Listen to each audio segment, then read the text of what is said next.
I think what is most exciting for me right now is the DeFi stuff. And I don't care what chain it's on.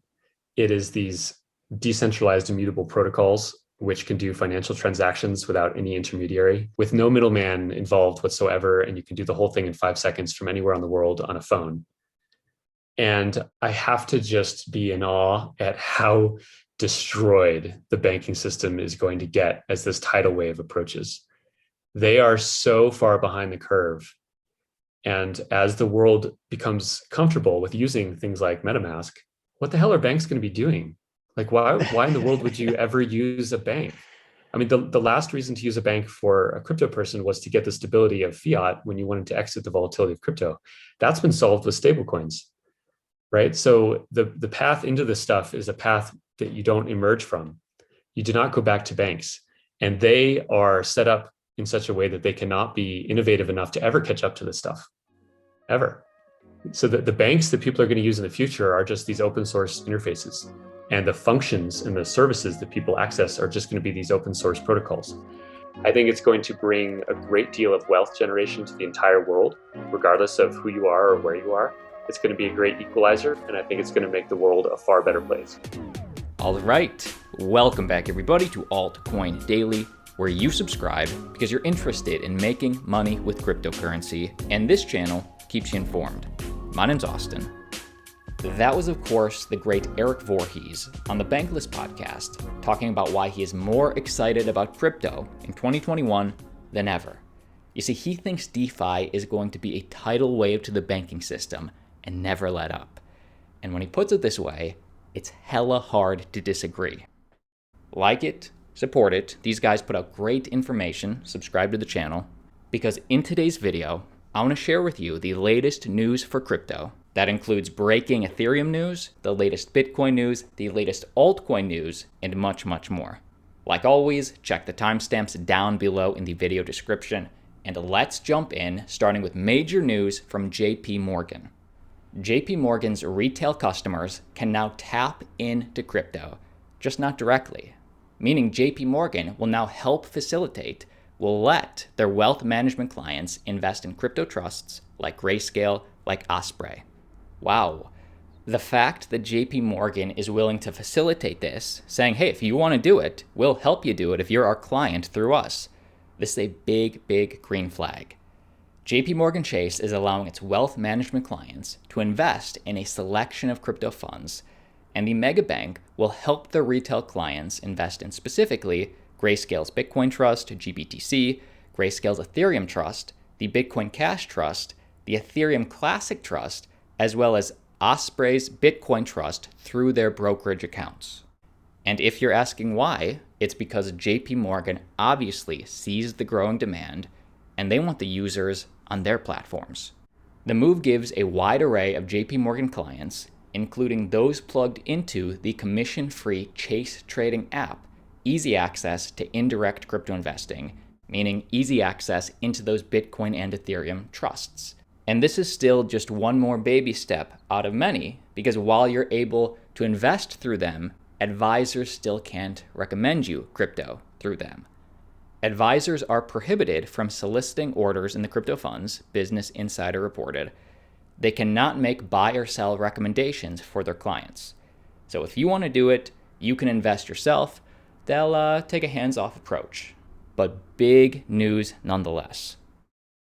Let's keep moving and talk about some pretty breaking news involving Ethereum. Ethereum's transition to ETH2 gets a formal improvement proposal. It will now officially be called EIP 3675. So after EIP 1559 in a few weeks, we should expect EIP 3675 for ETH2. Consensus researcher Mikhail K. has created a pull request for EIP 3675, which would upgrade the blockchain's consensus mechanism to proof of stake. And the proposal, which sets the stage for the merge to Ethereum 2.0, will be discussed at Friday's core developers meeting. Interesting. Things are moving fast.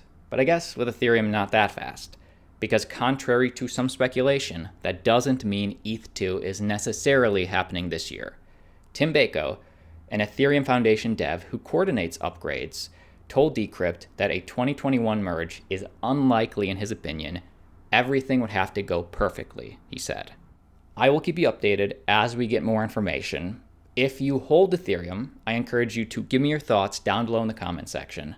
But it should be noted, whether or not the draft for EIP 3675 gets finalized, developers are running against a hard deadline. That's because of what's known as the Ethereum difficulty bomb, which is code integrated into the Ethereum blockchain back in 2015 that increases the difficulty level of mining new blocks. The intent was to put some pressure on developers to get ETH2 done quickly. So this is basically a self-inflicting wound code update that is happening in December that will make the network run slower, make it harder to mine new blocks, to encourage ETH2 to get done. It also should be noted that Ethereum has already postponed that difficulty bomb before, so there probably is no reason this December they couldn't postpone that again if they chose.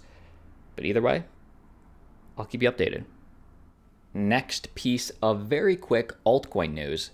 Blockchain protocol Thorchain suffers an $8 million hack again. They just had a $5 million hack to their Ethereum bridge last week. They repaid the hurt users from their treasury, and then somebody hacked them again. The hacker deployed a custom contract that was able to trick the Bifrost protocol, part of Thorchain, into receiving a deposit of fake assets. The network then processed a refund of real assets to that hacker.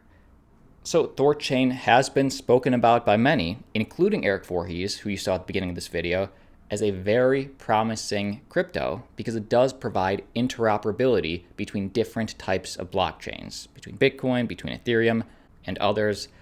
The issue is that they keep getting hacked. And it should be noted that Thorchain has been audited by multiple blockchain security companies, so take this as a cautionary tale to everybody that audits don't guarantee that the code won't be hacked. But in a direct quote answering the question, well, what if you had delayed launch, Thorchain? Could you have prevented this if you would have taken more time before launch? Thorchain says, there were really only two options: launch and accept the risks of issues, or not launch and stay in the 90% complete audit review cycle for another 6 months. Both are difficult.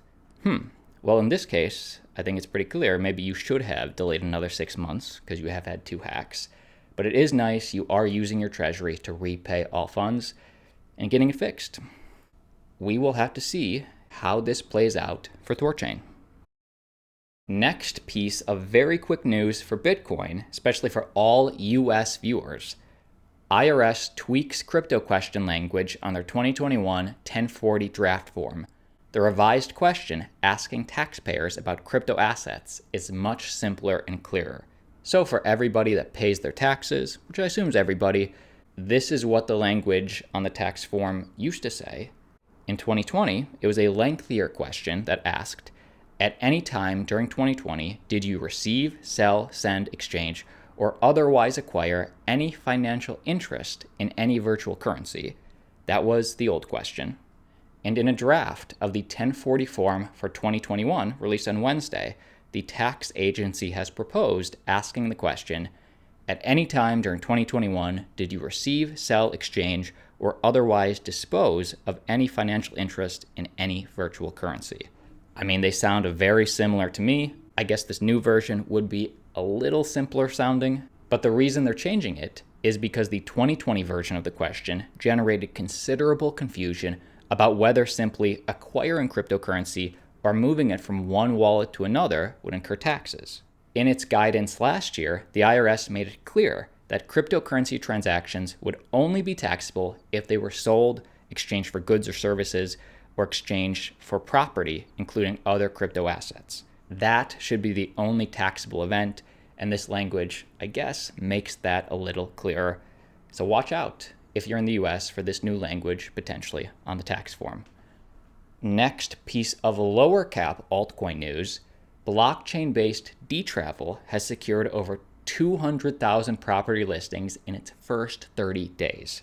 So this is a newer altcoin. Think of Dtravel like a decentralized Airbnb, and the decentralized platform has grown to over 2,000 cities worldwide, forging partnerships with property managers, including the Ministry of Villas and In Residence.